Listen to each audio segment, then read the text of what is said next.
নমস্কার, রিপাবলিক বাংলায় আপনাদের সবাইকে আরও একবার স্বাগত। বাংলার প্রাইম টাইম নিয়ে আমি ঈশান দেব রয়েছি আপনাদের সঙ্গে। আমার সঙ্গে রয়েছে সৃজিতাও।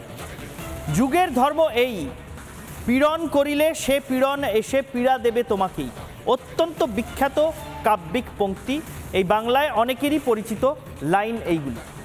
যুগের ধর্মই এমন যে অন্যায়ভাবে যদি কারুর সঙ্গে কিছু করা হয়, যদি পীড়ন করা হয়, যদি নিপীড়ন হয়, অত্যাচার হয়, তাহলে সেই নিপীড়ন কর্মফল হিসেবে ফিরে এসে তোমাকে বা আপনাকেই পীড়া দেবে। এইটার সবচেয়ে বড় পরীক্ষাগার এই মুহূর্তে সম্ভবত, এই তত্ত্বের সবচেয়ে বড় গবেষণাগার এই মুহূর্তে সম্ভবত, অথবা এই তত্ত্বের সবচেয়ে বড় এক্সপেরিমেন্ট, পরীক্ষা নিরীক্ষা এটা নিয়ে সম্ভবত এখন চলছে বাংলাদেশে, সীমান্তের ওপারে, ওপার বাংলায়, কাঁটাতারের ওপারে।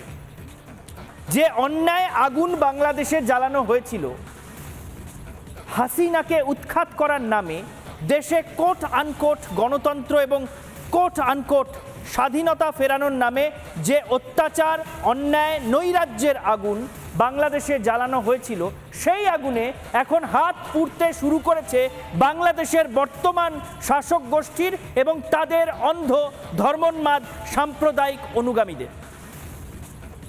বাংলাদেশে শুধুমাত্র রাজনৈতিক ক্ষমতার পালাবদল করে এরা থামেনি।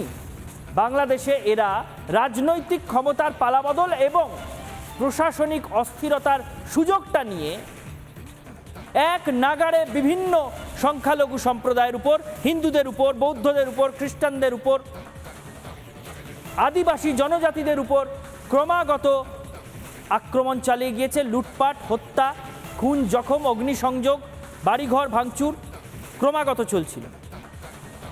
এগুলো নাকি একদল বলছিল এগুলো নাকি সব রাজনৈতিক, এগুলো কোনো সম্প্রদায়কে টার্গেট করে নিশানা করে হচ্ছে না, রাজনৈতিক কারণে ঘটছে।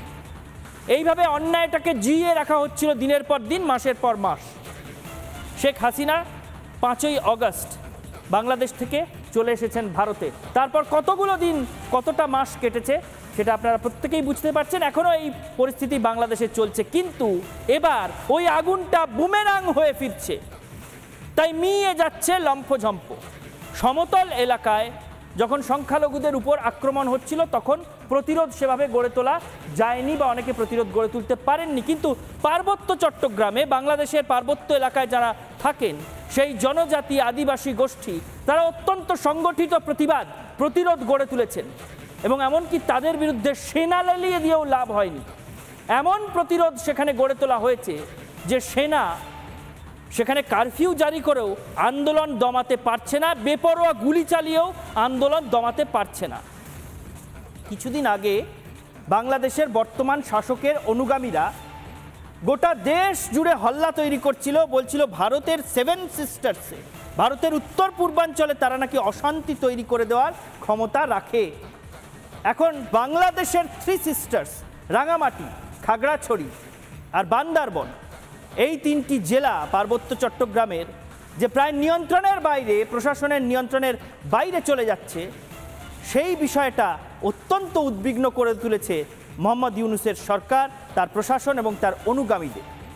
এখন কিভাবে এই আগুন নেভানো হবে মাথায় ঢুকছে না। আর যাদের ভরসায় লম্ফঝম্প চলছিল, আমেরিকার ভরসায়, আমেরিকা নাকি ভারতকে ধমকে চমকে চুপ করিয়ে রাখবে, সেই আমেরিকার সঙ্গে ভারতের সম্পর্কটা কৌশলগতভাবে কতটা গভীর সে ছবিও আজ দেখাবো। প্রধানমন্ত্রী নরেন্দ্র মোদী আর প্রেসিডেন্ট জো বাইডেনের বৈঠক, সেখানে কি কি হলো সেসবও তুলে ধরব। বিশদে বাংলাদেশের পরিস্থিতি এবং ভারত আমেরিকার সম্পর্কের সমীকরণ আজ বাংলার প্রাইম টাইমে দেখাবো আমি আর সৃজিতা।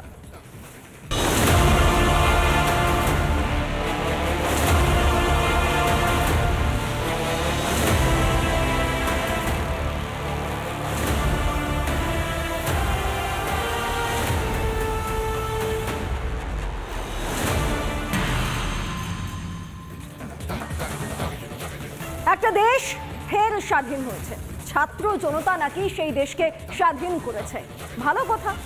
কিন্তু ছাত্র জনতাকে সামনে রেখে যারা একটা গোটা দেশে একটা সুবিশাল পরিবর্তন এনে দিল, তারা নাকি গণতান্ত্রিক আবহ তৈরি করলো, দেশের মানুষ নাকি এবার ভালো থাকবে, সেই দেশের মাটিতে দাঁড়িয়েই যারা হিন্দু, যারা বৌদ্ধ, যারা খ্রিস্টান, যারা সেখানকার সংখ্যালঘু, তারা প্রত্যেক দিন মরছেন, প্রত্যেকে দিন নিজেদের মাটি কামড়ে নিজেদের অস্তিত্ব জানান দেওয়ার চেষ্টা করছেন। কেন? কারণ হয় তাদের মৃত্যু হচ্ছে, না হয় তাদের ঘরবাড়ি পুড়ে যাচ্ছে, না হয় তাদের আরাধনা স্থল পুড়ে যাচ্ছে। লাগাতার অত্যাচার। পার্বত্য চট্টগ্রাম বাংলাদেশের, সেখানে মূলত বৌদ্ধ ধর্মাবলম্বী মানুষদের বাস এবং কিছু উপজাতির বাস। বিগত ৭২ ঘন্টা ধরে তাদের উপর সেনা শাসন চলেছে, সেনার অত্যাচার চলেছে বলা যায়, কারণ তারা একত্রিত হয়ে আন্দোলনে নেমেছিলেন তাদের উপর হওয়া এই ৫ই আগস্ট থেকে ২০ আগস্টের মধ্যে বা তারপরেও লাগাতার তাদের উপর হয়ে যাওয়া অত্যাচারের প্রতিবাদে।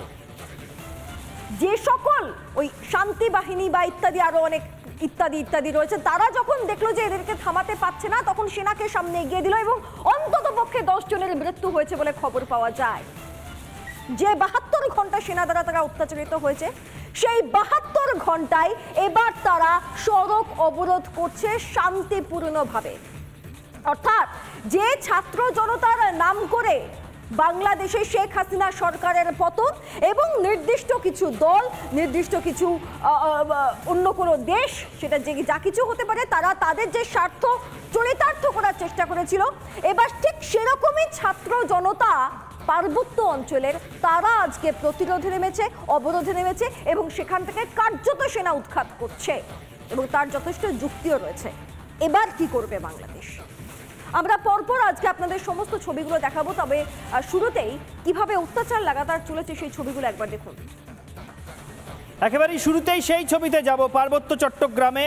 বাংলাদেশের পার্বত্য চট্টগ্রামে যে তীব্র বিক্ষোভ, সেই বিক্ষোভের ছবি দেখুন। এর আগের দিন আমরা আপনাদের দেখিয়েছিলাম যে পার্বত্য চট্টগ্রামে কিভাবে পাহাড়ি জনগোষ্ঠীর উপর হামলা চালিয়েছে সমতলের জনগোষ্ঠী বা সংখ্যাগুরু সম্প্রদায়। এবার বিক্ষোভের ছবিটা দেখুন। সেনাও গুলি চালিয়েছিল, তেমন অভিযোগও উঠে এসছে। তারপরে যে তুমুল বিক্ষোভটা শুরু হয়েছে, এই বিক্ষোভকে কিছুতেই সামাল দিতে পারছে না মোহাম্মদ ইউনূসের প্রশাসন। যেমনটা সৃজিতা বলছিল, যে ছাত্র জনতার নাম করে বাংলাদেশে উত্তাল নৈরাজ্য তৈরি করা হয়েছিল, এখন বাংলাদেশের পার্বত্য চট্টগ্রামে সেই ছাত্ররা, সেই ছাত্র সংগঠনগুলো নেমেছে। বাংলাদেশের বর্তমান প্রশাসন তাদের সামনে নাস্তানাবুদ হচ্ছে। এই সেই ছবি। আরেকটা ছবি দেখাবো বাংলাদেশের সেনাবাহিনীর সঙ্গে এখানে বিক্ষোভকারীদের, এই পার্বত্য চট্টগ্রামের বিভিন্ন জেলায়, বিভিন্ন এলাকায় বিক্ষোভকারীদের বচসার ছবি দেখুন। সেই তীব্র বচসা, ফুল ফ্রেম এই ছবিটা দেখাবো। পিসিআরকে বলবো এটা ফুল ফ্রেম দেখাতে।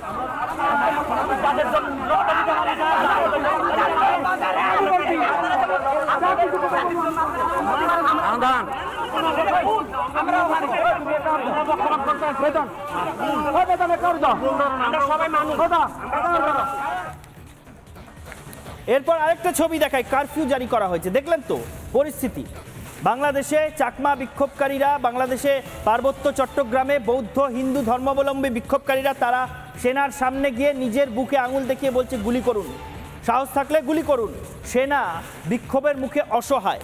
এবার কারফিউয়ের ছবিটা দেখুন। গোটা এলাকা জনমানব শূন্য, শুধু সেনা বা পুলিশের গাড়ি মাঝে মধ্যে দেখা যাচ্ছে, বিপুল সেনা মোতায়েন।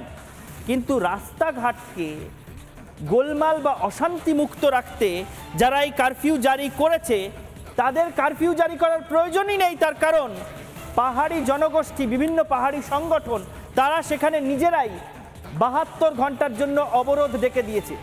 ফলে দোকানপাট, রাস্তাঘাট সব কিছু বন্ধ, সমস্ত কিছু বন্ধ।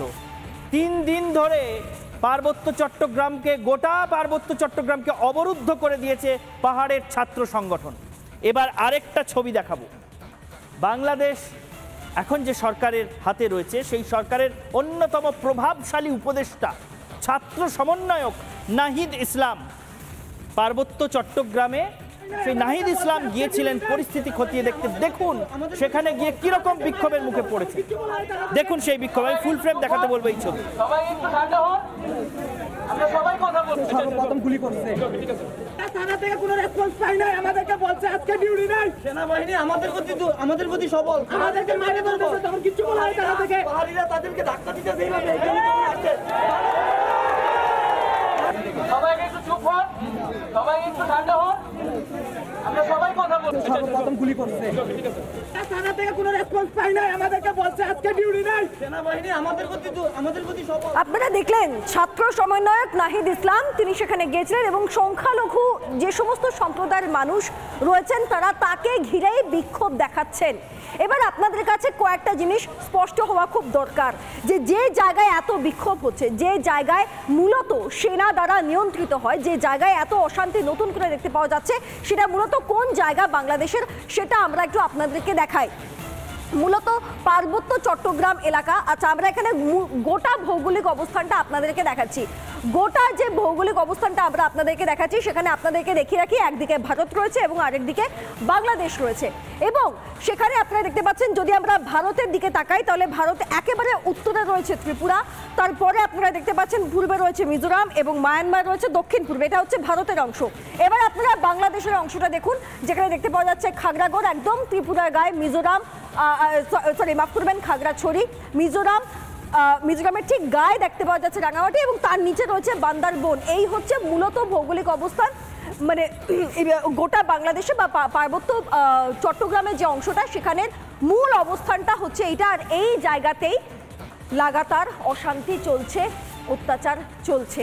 আর এই অঞ্চলটাই সেনা দ্বারা নিয়ন্ত্রিত। যাবতীয় বিরোধিতা সেনার বিরুদ্ধে, যে সেনা ছাত্র জনতার উপর অত্যাচার করতে পারে না, মানে গুলি চালাতে পারে না, সেই সেনা এদের ক্ষেত্রে কি করবে এখন সেটাই দেখার। এবার পার্বত্য অঞ্চলের জনবিন্যাসটা একটু আপনাদেরকে দেখাই। খাগড়াছড়িতে সংখ্যাগুরু সম্প্রদায় রয়েছে 46.56%, জনজাতি রয়েছে 53.44%। পরের ছবিটা আমরা দেখব রাঙামাটি, আরও একটা জেলা, সেই জেলায় সংখ্যাগুরু সম্প্রদায় রয়েছে 36.22%, জনজাতি রয়েছে 63.78%। পরবর্তী জেলা, পরবর্তী ছবিটা আমরা দেখার চেষ্টা করব যে আচ্ছা বেশ, বান্দরবন এবং খাগড়াছড়ি এই দুই জেলার মূলত যে জনবিন্যাস সেই ছবিটা আমরা আপনাদেরকে দেখালাম। আর সেখানেই লাগাতার অত্যাচার চলছে, ঘরবাড়ি পুড়িয়ে দেওয়া হচ্ছে, গুলি চলেছে এবং তাতে মৃত্যু হয়েছে অন্তত 10 জনের, এটাই অভিযোগ। এই পরিবর্তনই কি বাংলাদেশ চেয়েছিল? এই স্বাধীনতায় কি বাংলাদেশ চেয়েছিল? এই পরিস্থিতিকে সেই সমস্ত ছাত্র জনতা কিভাবে নিয়ন্ত্রণ করবে তার উত্তরটা এবার দরকার। ঈশান দেব, সৃজিতার সঙ্গে দেখলেন যে খাগড়াছড়ি, বান্দারবন আর রাঙামাটির জনবিন্যাসটা কীরকম। মানে গোটা বাংলাদেশে যারা সংখ্যাগরিষ্ঠ সম্প্রদায়, এই এলাকায় গিয়ে তাদের সংখ্যাগরিষ্ঠতা আর অতটা নেই। এখানে প্রায় 50%-এর কাছাকাছি, কোথাও 50%-এর বেশি, কোথাও 50%-এর একটু কম পাহাড়ি এবং জনজাতি সম্প্রদায়, যারা মূলত বৌদ্ধ এবং হিন্দু ধর্মাবলম্বী, কিছু খ্রিস্টানও রয়েছেন। এবং এখানে গিয়ে তুমুল প্রতিরোধের মুখে পড়তে হচ্ছে বাংলাদেশের এই নৈরাজ্যবাদী জনতাকে, যারা গোটা দেশে ছাত্র আন্দোলনের নামে অশান্তি করছিল। নাহিদ ইসলামের বিক্ষোভের মুখে পড়ার ছবি একটু আগে দেখালাম। নাহিদকে ঘিরে কারা বিক্ষোভ করছিলেন? বিক্ষোভ করছিলেন তারাই যারা বাংলাদেশের অন্যান্য প্রান্তে সংখ্যালঘুদের উপর অত্যাচার করে বেড়াচ্ছিলেন। পার্বত্য চট্টগ্রামে অত্যাচার করতে গিয়ে বড্ড ধাক্কা খেয়ে গেছেন, ওই জন্য নাহিদকে ঘিরে বিক্ষোভ হচ্ছে। কিন্তু এদের কণ্ঠস্বরটা কিছুদিন আগে কেমন ছিল? ভারতের 7 সিস্টার্স সম্পর্কে এরা কি বলছিলেন একবার মনে করিয়ে দিই, দেখে নিন। 7 সিস্টার্স নিয়ে এরাই কি স্লোগান তুলছিলেন বাংলাদেশে, শুনুন।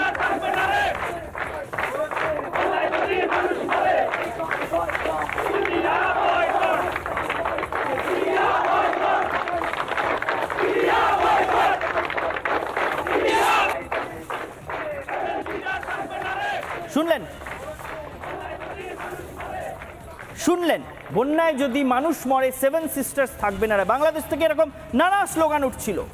এই নাহিদ ইসলামদের অনুগামীরাই বাংলাদেশ জুড়ে দাপিয়ে বেড়াচ্ছিল আর বলছিল ভারতের 7 সিস্টার্সে অশান্তি লাগিয়ে দেবো।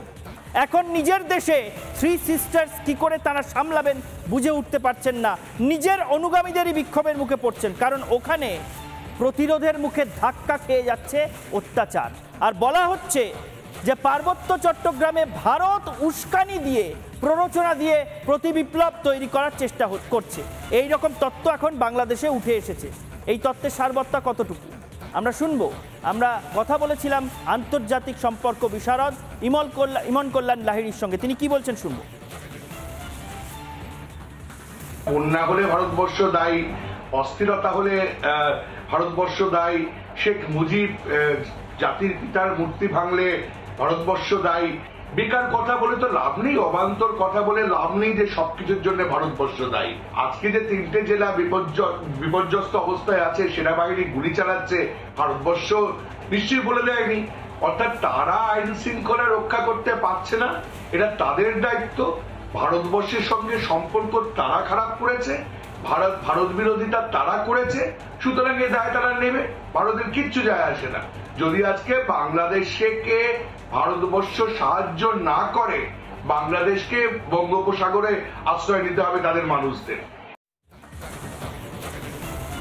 বেশ, এবার আপনাদেরকে কয়েকটা ছবি ফের একবার দেখাবো। এই যে চট্টগ্রাম পার্বত্য অঞ্চলে এত অশান্তি, সেই পরিস্থিতিকে নিয়ন্ত্রণ করতে বাংলাদেশের নবনির্মিত অন্তর্বর্তীকালীন সরকার কোনো কসুর করেনি। কার্যত সামরিক অত্যাচারে নেমে এসেছে, গুলি চলেছে এবং বহু মানুষের মৃত্যুও হয়েছে। আগে সেই ছবিটা আমরা আপনাদেরকে দেখাবো, সেই ছবিটা আমরা একবার দেখানোর চেষ্টা করবো, যে যেখানে লাগাতার গুলি চলছে।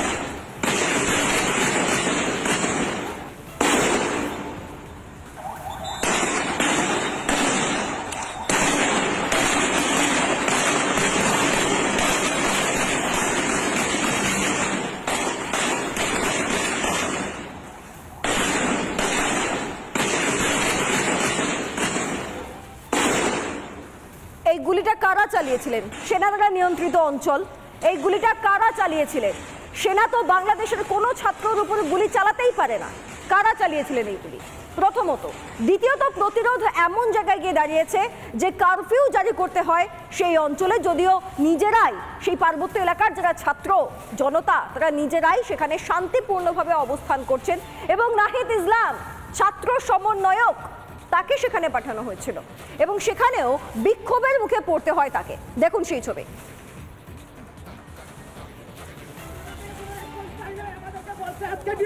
সেনাবাহিনী আমাদের প্রতি সবল, আমাদেরকে মাইরে ধরতেছে, তখন কিছু বলা হয় তারা থেকে, পাহাড়িরা তাদেরকে ধাক্কা দিতেছে। সবাই একটু চুপ হন, সবাই একটু ঠান্ডা হন, আমরা সবাই কথা বলছি। এই মুহূর্তে মার্কিন যুক্তরাষ্ট্রে একটা সম্মেলন চলছে, 4 দেশের কৌশলগত সামরিক সহযোগিতা সম্মেলন। সেই 4টি দেশ কে? Bharat, America, Japan, Australia. এই 4টি দেশের মধ্যে এই মুহূর্তে সম্মেলন চলছে এবং আমেরিকার প্রেসিডেন্ট জো বাইডেন তিনি অত্যন্ত উষ্ণ অভ্যর্থনার মাধ্যমে ভারতের প্রধানমন্ত্রী নরেন্দ্র মোদীকে নিজের দফতরে, নিজের হোয়াইট হাউসে তিনি স্বাগত জানিয়েছেন। সেই সমস্ত ছবি আমরা দেখাবো। এই ছবিগুলো কেন প্রাসঙ্গিক? তার কারণ বাংলাদেশে এই যে নৈরাজ্য সৃষ্টিকারীদের আমরা দেখাচ্ছিলাম, সেই নৈরাজ্য সৃষ্টিকারীরা এবং তাদের অনুগামীরা বারবার মনোবল যোগাচ্ছিল নিজেদের দলবলকে, সাগরেদকে, যে ভারত বাংলাদেশের নৈরাজ্যকে দেখে কোনো পদক্ষেপ করতে পারবে না। তার কারণ তাহলে ভারতকে আমেরিকা ধমক দেবে। আমেরিকার সঙ্গে ভারতের কৌশলগত, বাণিজ্যিক, অর্থনৈতিক এবং অন্যান্য সহযোগিতা কতটা গভীর সেইটা এই ছবিগুলো থেকে একটু বুঝে নিন। মার্কিন প্রেসিডেন্ট জো বাইডেন কিভাবে নরেন্দ্র মোদীকে স্বাগত জানালেন। কোয়াড সম্মেলন চলছে এই মুহূর্তে আমেরিকায়, সেই উপলক্ষেই নরেন্দ্র মোদী আমেরিকায় গিয়েছেন। কোয়াড সম্মেলন মানে 4টে দেশের সম্মেলন এবং সেই 4টি দেশের রাষ্ট্রপ্রধানরা সেখানে গিয়েছেন। নরেন্দ্র মোদী সেখানে কিভাবে উষ্ণ অভ্যর্থনা পাচ্ছেন জো বাইডেনের কাছে এবং জো বাইডেন কিভাবে কোয়াড সম্মেলনের ফাঁকে মোদীকে নিয়ে আলাদা বৈঠক করছেন, সেগুলো একটু বাংলাদেশের নৈরাজ্য সৃষ্টিকারীরা দেখে রাখুন, তাহলে বুঝতে পারবেন আমেরিকার ভরসায় লম্ফঝম্প বেশি করে লাভ নেই।